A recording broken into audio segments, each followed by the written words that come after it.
I'm Danny, and this is the Screen Princess podcast.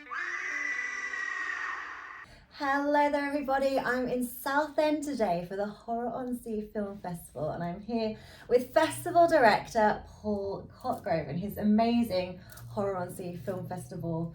Am I looking at you when I talk? Yes. Yeah. If you look at me, look at the camera. Well, yeah. It doesn't matter. Okay, It doesn't matter. Okay. So, how are you? I'm fine. I'm a bit tired. This is day Bit 5 tired. of the festival. So the festival runs over 2 weekends, so it's a Friday, Saturday, Sunday for 2 consecutive weeks. Yeah. So this year I've only managed weekend 2, but yeah, by the end of the second weekend, usually everybody's lost their voice. Yes. I've already seen people. I've just got here and people haven't been to bed yet, or they're now on their way to bed, so they'll be turning up around lunchtime, I'm sure. Yeah. Well, the great thing is it's a good thing and a bad thing, because we've got a late night bar which is next door in the Grosvenor Casino, and of course they stay open till 5 in the morning. So. Yes. Some of the horror fans mainly, although some of the filmmakers as well, we all congregate there every night. I don't stay there that late, maybe on Sundays, but yes, there's lots of tired bodies every day at 10 in the morning getting in for breakfast. So we're at the park in Radisson. So the festival's been held here every year for the past how many years? Right, well this technically is our 13th year, but of course we lost one because of COVID. So this is the 12th festival in 13 years, Horror on Sea. And how many, I think I've had films in every festival from like year 3 or something. Yeah, so yeah. It's been a long time now. I remember the first time I came here, and I think it was Serial Caller. Yes. That screened. So that was, I think that must have been 2014. So yeah, we're in 2014. I think it was actually 2 films you was in that year. Was it? Yeah, I think you had a small part in another one as well. Maybe. Yeah. Maybe. I remember coming along and it was all very new. It's probably one of my first film festivals. I think maybe I'd been to Fright Fest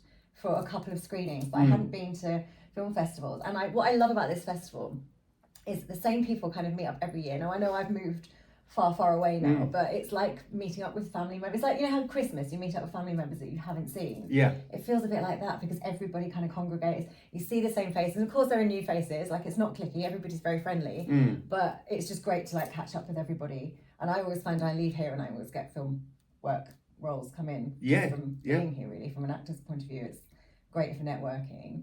And like you really support the independent filmmakers, because it's filmmakers that, you know, might not be able to get screenings in, you know, a big cinema or anything, but you kind of really support them by showing their films here. Well, I mean that came. I mean, my whole background is film industry anyway, and I've done a lot of work in the past supporting mainly British independent filmmakers. So when I set this one up, I noticed there was a gap in the festival circuit for first-time filmmakers, really. I mean, there were short film festivals, but not ones that would look at brand new feature films that are made independently. And so that and I think that's where all the support comes from, because everyone's on the same level. Yeah.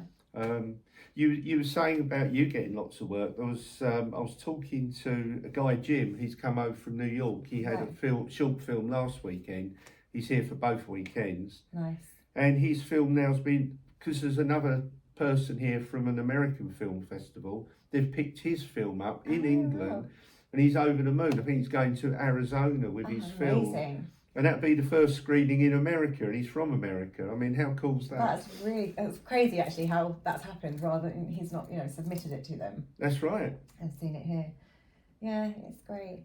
So what made you start the festival? Like, because I know you're like, talk a bit about your background in film, because you've done all sorts within the film industry. Everything. I mean, I think probably 20 years ago, I was in LA setting up a feature film, you know, with Malcolm McDowell. That fell through, funding fell through, and I found myself out of work again.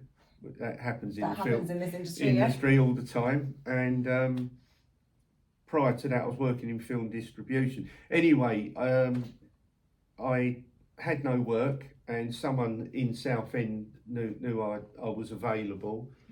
I got involved with a couple of projects, and before we knew it, we set up the company, The White Bus. Right. So it's been going for a long time, The White Bus. Yeah, about 18 years now. Right. And we tried to take over an old cinema, a derelict cinema that fell through, which was quite sad, really. So we reinvented ourselves as like a pop-up cinema, so we could go into any venue with screens and stuff. Because Southend's only got one cinema, so the Odeon, which obviously you know Yes. well from our gala nights. And so what happened? The Southend Borough Council heard about what we were doing and literally came to us and said, "Can you do a film festival in the town?" And I thought, yeah, I can do with my background, my contacts and stuff like that. Problem was there wasn't really a venue. The old cinema that we tried to take over, that was actually dangerous to use. So we couldn't even use that. So we set up in a theatre, and anyway, we got the first festival running, and then luckily the Parking Palace Hotel, which is run by Radisson, they just regenerated the hotel, they decorated it, you know, done it up. And they heard about us and called me in, said, "Look, would you like to move the festival here?" And I walked round and it was just perfect. I mean, it's ideal really, because you've got the big room where you can do the screenings, and there is a film on tonight where it's got a second screening room. Exactly. But like people could stay here, so it's like you haven't got to trek around trying to find, you know, your hotel. Like you come down, you're here for the weekend, you stay in one place. That's right. And they put on special cocktails. I think I can't remember, was there a zombie and a poison apple. A poison apple, yes. Which I'm driving, so I can't test the cocktails this year. It's wise when I drive. But they do look great, and they put on like special food menus, and it's just a really nice hub, like going into the bar and like chatting to everybody. I you know, my vision, as soon as they offered me the hope, well, obviously didn't offer it for nothing. You know, business is business, but when I saw the capabilities of running a festival here, or possibilities of running a festival here, and the location and the views, everything, it was great, and it worked. So anyway, so the first festival was Southend-on-Sea Film Festival. Right. We was here from year 2, and we hadn't been, well, we done that one here. I think we done another. Year 3 we was back here. We've been here ever since. But then the management came to me and said, "Look, could you do something in January that will fill our hotel up?" Because January's quiet, especially in a seaside town. Exactly. And I just thought, well, we straight away we thought, let's try a horror festival. But there's no point us competing with the big guns like Fright Fest and things like that. And I thought, let's just dedicate the festival to independent filmmaking, shorts and features. And 13 years, it's just grown and grown. And as you say, tonight we're now getting sellout films that, and because it's in a hotel and they're so accommodating, they just go, right, well, you can use that conference suite. So now we've gone in with more screens, more speakers, more lighting. Set up 2 cinemas, so the films start at the same time on 2 screens. So have you always been a horror fan? Oh yeah, ever since I was knee high to a grasshopper as a little kid. Because I'm older than I look. When I was a young boy, there was a magazine called Famous Monsters of Filmland, and they always had like Boris Karloff and all the Dracula on the covers and stuff. And I don't know why my mum allowed it, but I begged her to let me read these horror magazines. And although I couldn't see the films, all these pictures of monsters and just filled my imagination. And then, of course, I was hooked. And that was it. That was it, yeah. But you run Southend Film Festival as well, so that's not horror, but it's still a lot of kind of independent movie, but maybe slightly bigger budget sometimes, independence, but with a bigger budget, like a lot of the horror and sea stuff. And it's a mix, isn't it? Yes. It's like some of it's like real no budget, some of it's got, you know, got more. But like I feel like the other festivals kind of tends to have kind of higher budget independence. Well, especially we always open at the Odeon Cinema with a brand new independent British film, but they tend to have some big actors in there, you know. Ray Winston's our patron, Vicky Michelle, Phil Davis. So, yeah, the opening of the Southend-on-Sea Festival is black tie, as you know. It's pretty glamorous, and we do we're still supporting even though they're big budget, they're still independent films. They're still trying to get into the cinemas and stuff, the type of films we show. But then when it moves, so it's at the Odeon for the first night, then it moves into the Park Inn for 3 or 4 days afterwards. And that is a mixture of world cinema, brand new, lots of shorts, lots of British, UK shorts. We accept shorts from all over the world, but it is a very good showcase for local filmmakers. But the ethos is still independent. Even the closing gala, we try and do something that's been independently made. Yeah, and I've been to a few of the opening nights, and they are kind of, some of them are usually somebody locals in the film, or it's nice. It's like you're not just kind of whacking something on that's, you know, definitely going to get this big audience. You're supporting again the local people. Yes. Local actors. Yeah, I think that's important. But so you know, it's hard because we face the same problems that independent filmmakers make, because funding for film festivals now it is very, you know, there's hardly any funding around.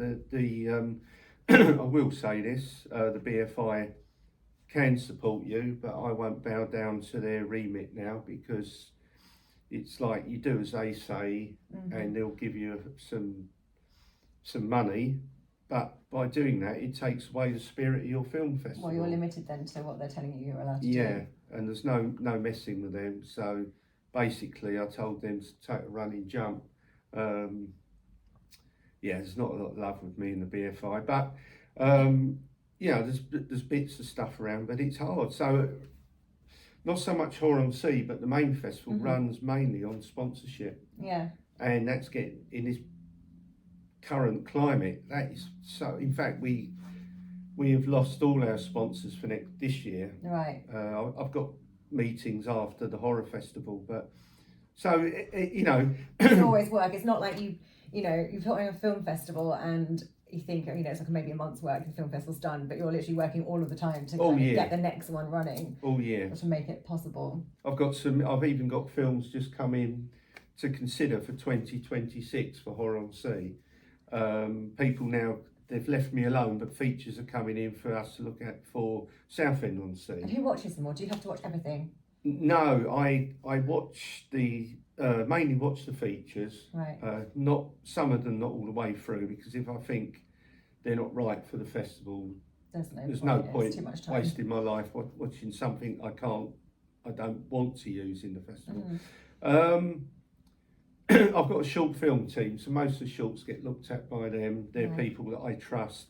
It's not an easy job. People think, well, that's a lot of fun, but when you've got to get through about 150 short films, it's a lot of your time.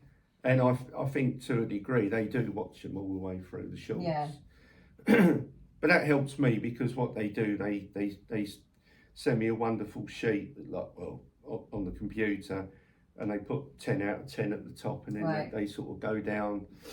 And that's another thing that's horrible about this job, is obviously a lot of filmmakers are all hoping that you're going to show their films. But you can't pick everybody. You can't. And it would be a very long festival. It would. Can you imagine? There's weeks upon weeks of. Oh no! Funny enough, the first ever Horror on Sea, we only got enough to fit one weekend, features and shorts. So we showed everything, and there was a few. I still cringe now, some of the things we put on, but you've got to start somewhere though. But another thing I love about the festival is, although you do get the horror film fans, a lot of horror filmmakers tend to have grown up lifelong horror fans. So it's filmmakers all supporting each other's films. Like, everyone goes to watch each other's films, and there's no real competition or rivalry between anybody. Everybody's friends, everybody gets along, and we all end up working together on various different things. Yeah. So that's that sort of camaraderie that comes out of Horror on Sea. I go to other festivals, but I honestly think this is second to none for. I always rave about it when I'm ever doing anything on podcasts, and they're like, so, where do you screen your films? I was like, well, we do a Horror on Sea festival every year in January, and it is nice after Christmas and everything, because it's like, I'm like Halloween, then Christmas, and then as soon as Christmas is over, I want Halloween back. I'm like, I'm ready for Halloween now. So it's nice to kind of bring that back in January and start me off for like, you know, the rest of the year up until now November, when I'll be back in Christmas mode. That's it. So I don't really do Easter because I don't eat chocolate. Right. And Valentine's Day, I kind of like Valentine's Day, but you know, there's not really a lot of other events that. Hot cross buns, do you have? I don't like raisins. Oh. I've got, yeah. Very rarely I will have them if it's Easter. I'll be like, you know what, I feel like I should have one. But you know when you're a kid and your mum sends you to school with a lunchbox and the other kids have got like little chocolate bars. I got those stupid little boxes of raisins. I'm like, no kid wants a box of raisins. And it's giving me a lifelong hate of raisins. Oh. Like, I will eat them in a bread and butter pudding. Mm-hmm. And I think that's probably when that ends. Where it stops. Yeah, but yeah, I'm not just, oh no. I like grapes, but not raisins, so no. What was I going to say? Oh, I'll tell you another interesting thing that's happened this weekend. We got another film festival turned up from the Netherlands. Oh. The Butt Film Festival. The Butt? Butt, B-U-T. I feel like I've heard of this. It stands, Videoshop Tales of Terror was That shown will there be why I've last heard year. of this then. And I think Tom Lee Rutter's film, A Pocket Full of... Right, okay. That makes sense then. He's like my podcast that's just gone out this week. It's Tom. Right, okay. Well, so one of their programmers was here last year, and that's how come he recommended those films to his festival. Okay. But now that the festival director's here, that's cool. Everyone, there's 5 of them sitting downstairs watching films at the moment. Was that one of the guys, did he have a jumper with dinosaurs on it yesterday? I believe so, yeah. Okay, I thought they had a slight accent. I think I'm sat on the table behind them. I think BUT stands for, and sorry anyone watching this from that festival, but I think it stands for B Movies, Underground and Trash. Okay, yeah, I feel like I've heard of it, but if you're saying like Pocket Film and Videoshop screen there, then I would have seen it advertised. So, which is great. I mean, you know, coming here, selecting films from Horror on Sea to show at their festival, you know, I'm all for that. It's all about sharing the love of the films and helping the filmmakers, you know. And you do other screenings as well, don't you? Have an old projector machine with like film reels? I don't really know what I'm talking about here. I know that there's something.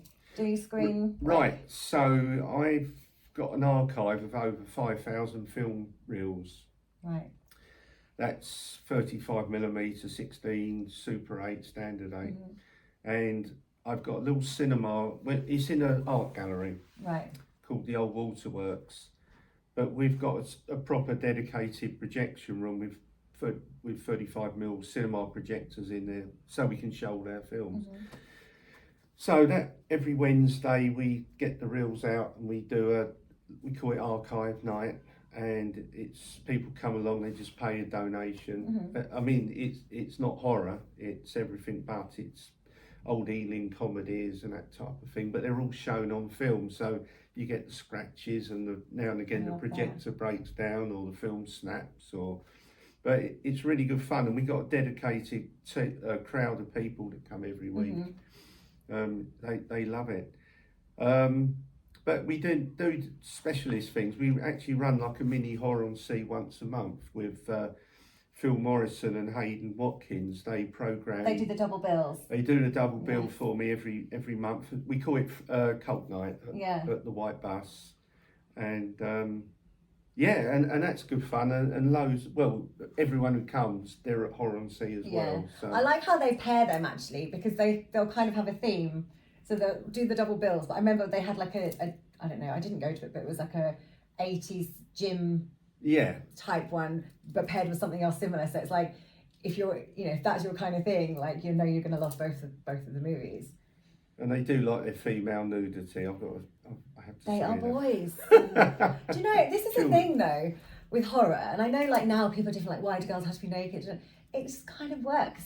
Like, I have no issue. I mean, when I was younger, I have no issue with it. Like, it's just a body. Yes. Like, it's not, I don't think there's anything highly offensive about it. And men are gonna like to see women naked, and that's okay. Like, I'm really not one of these kind of feminist types that are like, well, it's not necessary,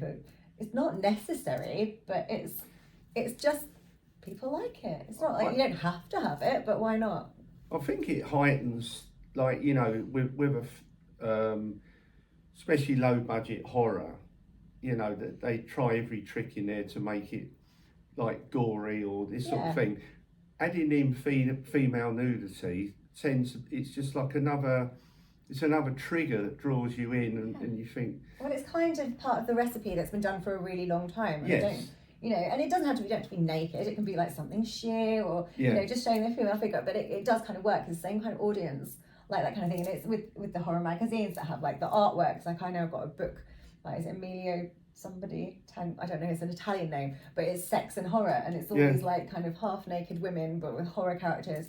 And it's a great book. Like it's like everyone can appreciate the female form. And I think within like sort of, especially like B-movie type horrors that people are still trying to like replicate, it's kind of if the recipe's not broke, don't fix it. No, it's anyway, so our cult nights are full of gore and naked ladies, really. But oh dear, never mind. If you don't like that type of thing, no one's forcing you to go. No. There is that, but I think it's well worth going to. So if you are, you know, local to Southend, or if you don't mind a little bit of a trek, then where do you get tickets from? Well, best thing to do is just go on our website. Go on the website, and I'm sure there's a Facebook page, and there's Facebook. Yeah, I mean, actually, Facebook is the best thing because Lou Nosbod does my social medias and she keeps them up to date. And the second, what are we showing next month? Anyway, Horror on Sea Facebook's the best one to find out what we're doing regarding the cult night. And Horror on Sea news, of course. Do we have the dates for next year? Horror on Sea, has it been released? I have them, but I can't remember them. I can't remember them. I know it's the... it's usually it's a week later next year. I've done it on purpose because we were getting closer and closer. The way the calendar goes each year, we're getting closer and closer to New Year's Day, and I you know, I thought, no. So is it like the last 2 weekends in January, or? It's the middle two, but it works something like, I don't know, 16. But it's all on our website. That, you know. And you've just revamped the website. We've combined all our Southend on Sea Film Festival, Horror on Sea, the White Bus, everything now is on one. You just click on the bit you want to go to, and it makes more sense because people can see that we're not just a horror festival, we're doing this, we're doing that. So I feel like I've moved miles and miles and miles away, but I'm near the sea. You could do like a spin-off. I tried that and it failed dismally. Because people have been saying from day one, all the work we put into this festival, why don't we tour it and all this sort of stuff. And Lowestoft, of all people, they've got a lovely theatre there, and they said, oh, could I bring Horror on Sea, literally pick it up, take it to... And that was at Halloween. Okay. And Pat Higgins come and done a masterclass. We completely replicate, but it didn't work.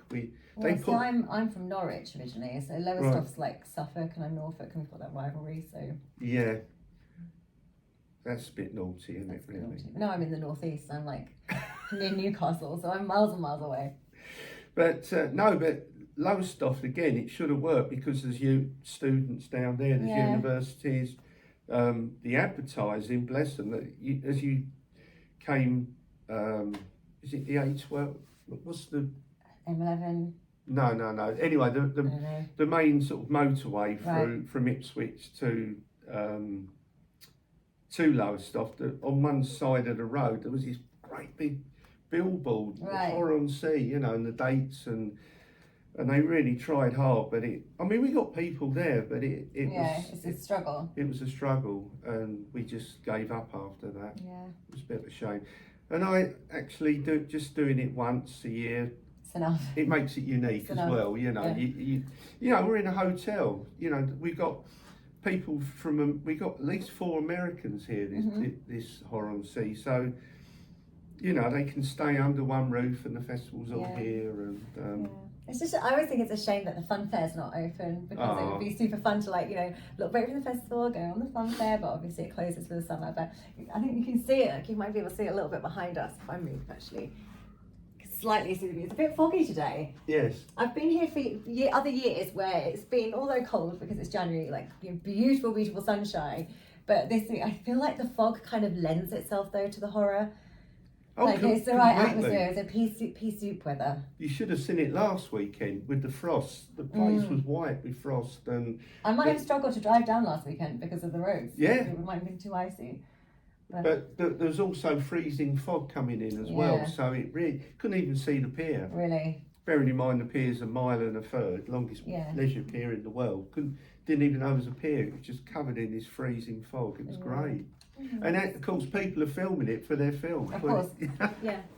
Well, thank you so much. I'm going to let you get back to the festival, guys, because I've stolen you away for half an hour now, and they'll be wanting you back. Where's Paul? What's she done with him? And I've turned the phone off, so no one can get hold of me. So we're going to go down, and everything's going to have gone all wrong. And it's no, it hasn't. No, it won't. I've got a brilliant festival team. They are. They know what to do. Yeah. Thank you. Well, thank you.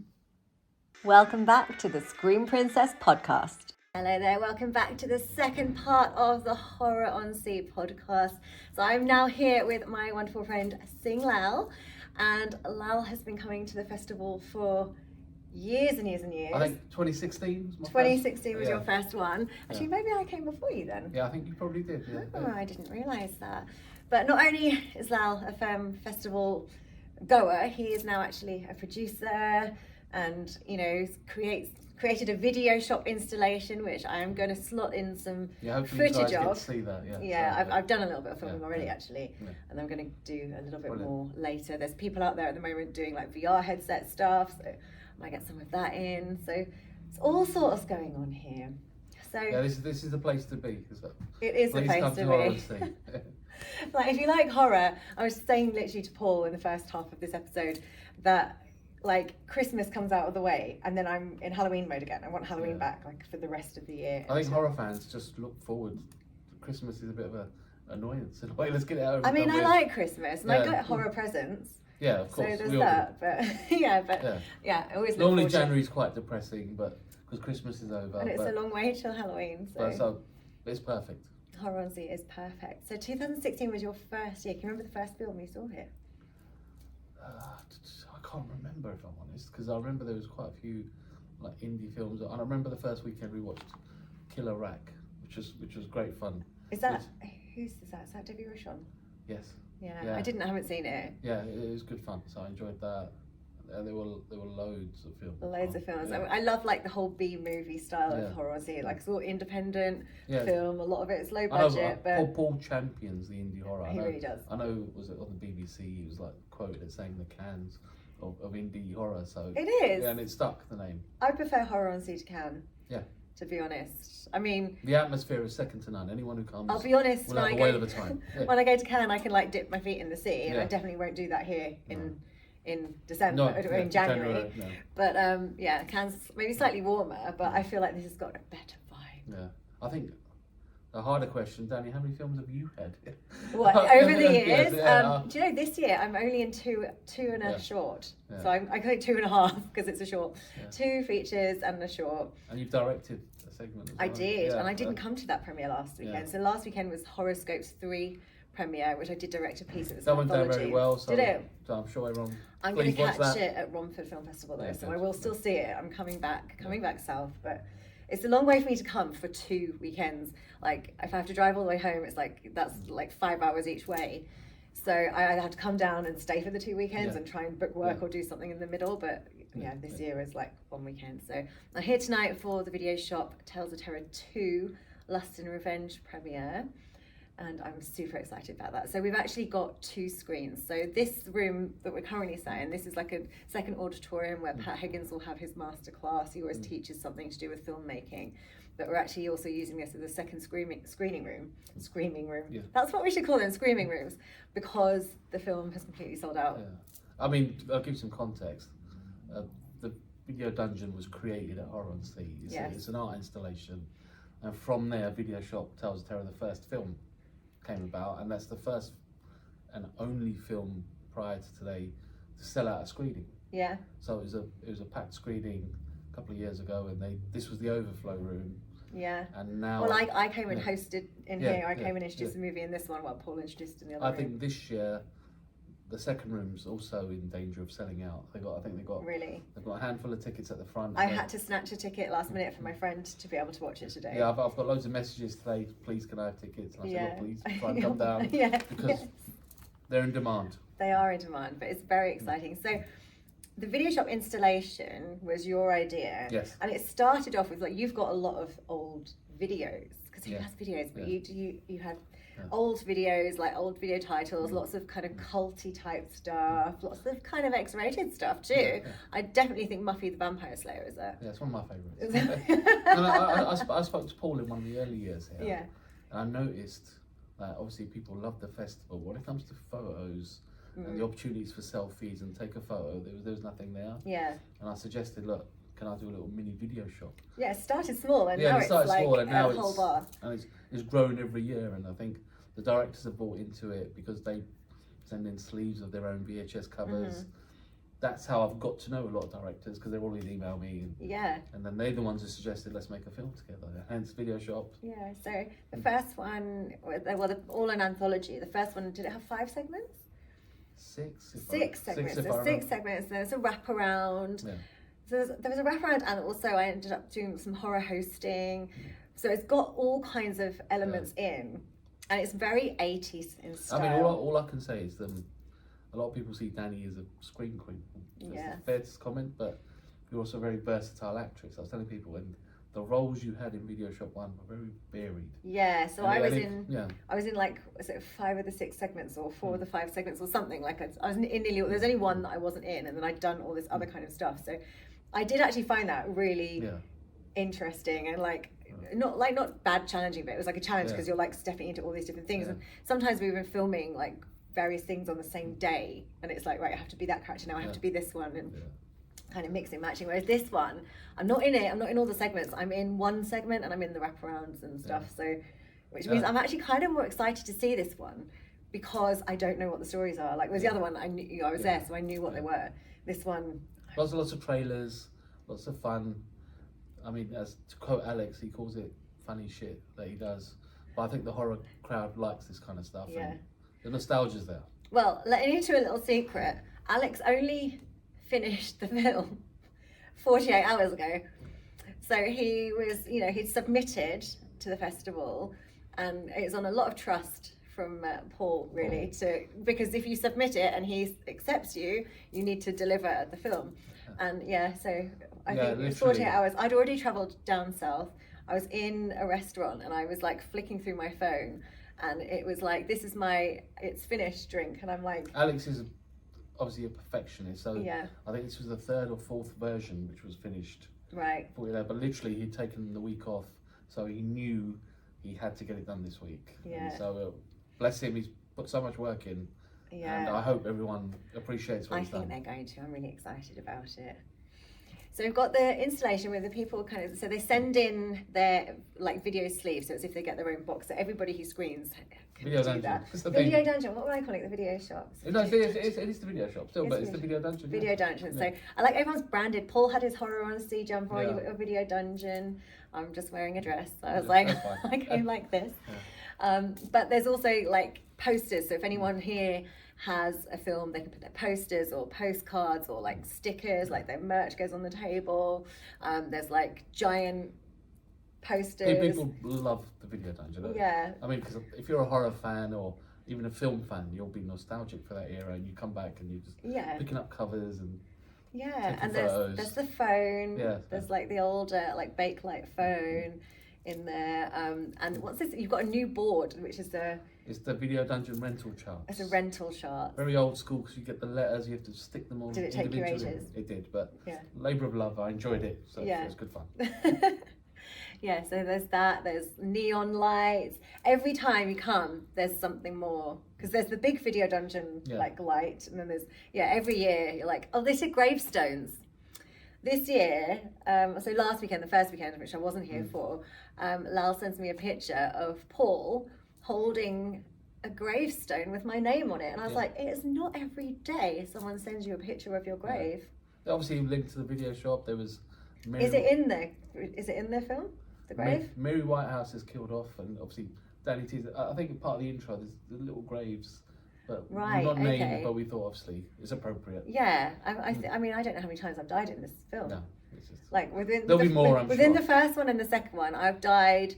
I mean, I got my head chopped off in Videoshop 1. Brought back to life. I got brought back to life as a Frankenstein. I met my boyfriend on this film. Yes, yeah. So you've kind of match made as well. Lots of good things have You've happened. match made. Did you? That's like, I think that's another one for your CV. Like now, film producer, matchmaker. Oh, yeah. So it's obviously a memorable one. Yeah. I'm excited to see it. And you're also screening at Romford. That's correct. So that will be in end of February, beginning of March. Beginning of March, and that's with the new cinema as well. So Spencer's opening up the Lumiere cinema now, which is going to be great for indie film fans, directors, artists. Well, I actually had Spencer on the show. Yeah, so he would have told you all about it. So he was on episode 2, which I'm just going to say last week, but this is obviously not going out this week. So, you know, it was on episode 2 of the show. And we did mention the crowdfunder for the Lumiere. So it's like a 1920s themed cinema. But it's very much going to be kind of a hub rather than not just somewhere where you're screening like the big films. It's going to be a hub where... There'll be lots of indie films shown. Yeah. And curated seasons. I mean, very similar to Genesis and Prince Charles. Yeah. But he said there's going to be rooms for podcasters and rooms for like games and like it's just going to be like a nice place to be. It's a new concept. I love it. I'm very sad actually that I now live so far away and I'm not going to be able to make use of it as much as I could have otherwise. But I'll definitely be down. Like I'm 100% coming to Romford. I was actually going to ask if there's room at the inn during the festival. There will be. There's room at the inn. There's always room at the inn. I'll be descending. Yeah. I just descend on people now that I'm in the north. Because it's very convenient, as you know. So that's what I was thinking. I was like, maybe I could stay with Lal. Perfect, thank you. Like, imagine if you said no to me while I'm literally mid-podcast. You can use the secret room, of course. So I have to tell him about this. This is where I go off topic. But Lal's got a room. So it's like a dining room with this long, like, bookcase, like, and you open the bookcase and there's a bathroom. It's incredible, like with a shower and like, things that bathrooms have in them. But it's a secret room. I love it.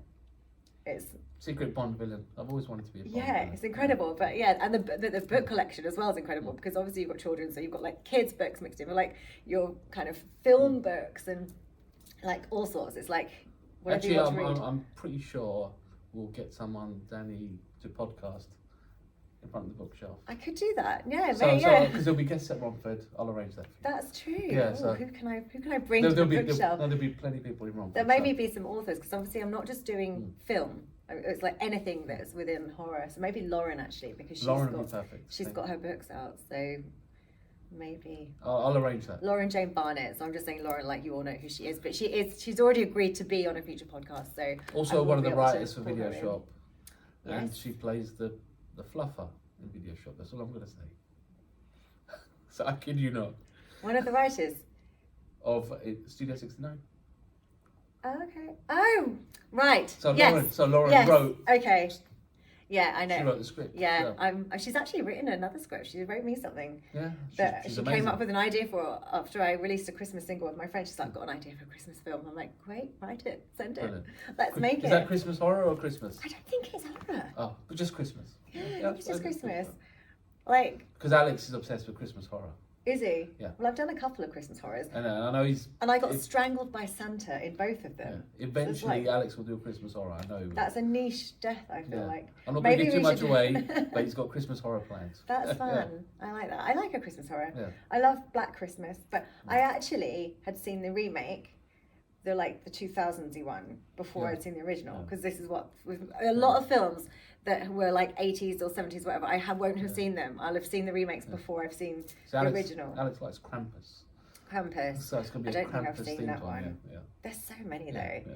Like, what's your favourite Christmas film? Christmas film? I like Christmas horror or just Christmas film? Both. Because my favourite Christmas film was The Holiday, which I will watch at any time of year. It doesn't have to be Christmas. See, for me, I'm a bit Planes, Trains and Automobiles. I haven't seen that one. That's great. And Trading Places. I haven't seen that one either. And I know everyone goes on about Die Hard. For me, Lethal Weapon is a Christmas film. Is it? Why? Because starts with Jingle Bell Rock. And there you go. Yeah. I mean, I like Home Alone. Yeah. I do like Home Alone, but The Holiday. Yeah. And it's very rare that I like a chick flick or a romance movie, but The Holiday is. And a very cheesy Last Christmas. Have you seen that? Last Christmas? No. Yeah. I mean, if you were a George Michael fan, the whole score Okay. of George Michael songs, Yeah. and it's based Who doesn't love George Michael? exactly. You would love Last Christmas. Okay, and what's your favourite Christmas horror film? It's probably the original Black Christmas, I think. The original Black Yeah, Christmas. yeah. Yeah, it is fun. We actually watched that last year. We But did. a Christmas horror story with William Shatner. I haven't seen it. He- Do you know, I love He's the, absolutely insane in that. He just basically plays himself, and it's great. I love Violent Night. Yeah, I've seen that as well. I love that as I well. thought that Yeah. was so good. Yeah. Like, and I wasn't expecting to like it either. So now that Videoshop 2 is premiering, can we talk about Videoshop 3? We can a little bit. Yes. Are we allowed? Yes, are we allowed? Is this the exclusive? It is, because Videoshop 3 will be the final installment. Okay, so it's going to be a trilogy. It's going to be a trilogy. It's going to be the last one, and we've decided. I feel a little bit sad that's going to be the last one. I think But there will be new things afterwards. new thing. We want to end on a high. Mm. I mean, me and Alex, we talk about this, so we're going to try and up everything we've done in Videoshop 2 for Videoshop 3. I'm not going to give too much away, but we are going to probably take a few years to do it Right. and try and get it perfect, try and get some names in. And I know we've had discussions about Yes. yourself directing a segment. Yes. That's obviously still on the table. Yeah, no, I'd love to do that. Yeah, so we're having lots of conversations. With And I think people. that will be my final short. Yeah. Because I've done 3 now for horoscopes, and I Yeah. feel like I've got a feature ready that I would like to make. Yeah. But I Yeah. think Videoshop 3 can be my final. Yeah, so I think Alex has worked so hard. I think he needs a bit of a break this year. Yeah, he said he's got a documentary to do and some other things to So do. documentary. Has he mentioned what it is? The documentary. Yeah, because I think I'm in it. Yeah, Shoestring. So you shot Yeah, that yeah. in the studio shed. Remember? So you've already. I've shot already some of your- shot that, yeah. Yeah, so you've already shot that. So we're doing. Well, I'm helping him. Okay. Obviously, I'll produce that with him. Yeah. So it's Shoestring, which is a documentary about low budget, micro budget horror, which I think it would be perfect for horror. It's to a see. it's a great one for people to watch, Yeah. to like, especially any aspiring filmmakers. Yeah, so Alex is doing that, and I think he's going to take time to write, because we're going to think about the wraparound and what kind of stuff we want in Videoshop 3, because we don't want to end on a low point. No. It's got to be the best one. Yeah, because you learn and Yeah, exactly. you kind of know. Yeah. I mean, I've heard this one is so much more polished than the first Yes. one, and the first one was super fun. No, the first one, if I'm honest, the segments were great. Mm.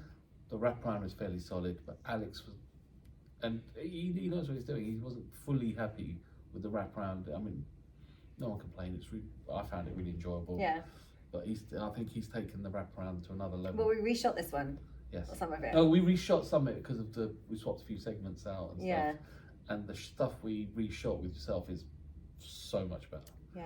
You remember all I'm saying with the little TVs and stuff? Yes. That looks great. Yes. Yeah. Oh, I wish everyone could see it. Everyone who's watching the podcast. But Please when will it watch it. actually be released? When are you going to be able to buy it So, on Blu-ray or? We'll do the similar thing.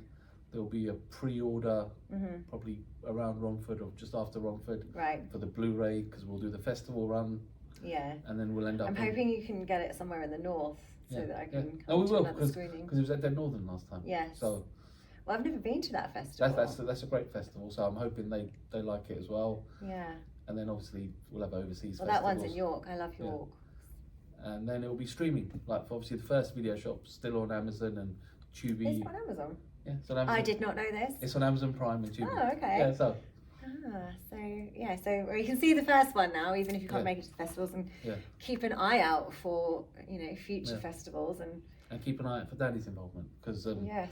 Miss Danny Tease will be back. Well, I have no idea because the third one, it was pick and mix is the theme. So Yeah. and is the pick and mix is the genre, like sub-genres of Yes, horror. yeah. So we all know I'm a major slasher Yeah. fan. So I was thinking along the lines of slasher, but at this point I have absolutely no ideas. Like I'm Yeah. not, we haven't got to that stage yet. So I'm going to start brainstorming, I guess, maybe after. talk and we could maybe get together with Laura and I don't know. Yeah. Yeah. 'Cause I know you have some great ideas. Well, I think Yeah. Kyle's very creative, and he's Yeah. up for kind of being Yeah. like a double act, and also especially if like because I can work from home up north, Yeah. organising everything. Then probably come down south Yeah, when I want to shoot. Yeah, I'm sure we'll talk more on the podcast when Videoshop 3 is firmed up a bit more. Yes. Yeah. Yeah. Oh, so you want to come back on the podcast? Of course, yeah. I thought I'd have to twist his arm to get him. No, So Lal, whenever you get a podcast, he organises it and tells you all that we're going on a podcast, so it'll be someone else's podcast, and then he like does a little last minute sneak out of it, and he's like, no, I want all of the attention to be on you guys. Yeah. I'm just in the background, and we're like, no, we want to hear from you, Lal. We want to hear this your time voice. you can't say no to Danny. So I didn't get much choice. I Yeah, kind of told him today, I need you for my podcast. And that's the only way it's going to work, because I figured like usually I have a guest for a full hour and we'll have a full hour's chat. But obviously I wanted to get Paul on while we're at Horror and Sea so that we could kind of do it within the hub of it. But I can't steal him away from it for an hour from his own festival. So that if I could like get like two of you into one episode. Two heads are greater than one. Yeah, exactly. So yeah, I mean, it's two. You know, you're both very much involved in the festival, like with Paul doing, you know, actually running the festival, but you with the Videoshop installation, and then just explaining how from that this whole film idea came about, and how you know we've ended up soon to be a trilogy, which is incredible. Fingers crossed. Well, thank you for coming on. Thank you. It's been a pleasure. I will let you get back to the festival now. That's all right. Thank you. Cheers.